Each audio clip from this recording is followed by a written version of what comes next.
Well, good morning, Steve, Jeff, and Karen. Thanks for having me on today. That's the question, isn't it? Inflation. And I think that Steve is a perfect test tube for the experiment as to how this is going to play out in both the economy and in people's minds, because perceptions are more important than reality. So if Steve goes to the petrol station and it costs him more to fuel up his car and more to heat up his home, then he thinks he's experiencing inflation.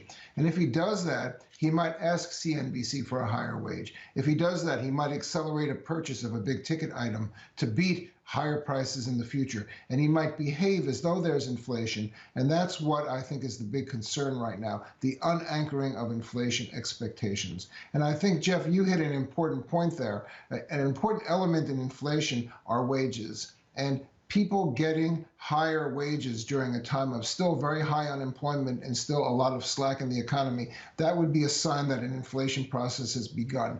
But we see no indication of that whatsoever. What we see is the perception of inflation being fueled by energy prices.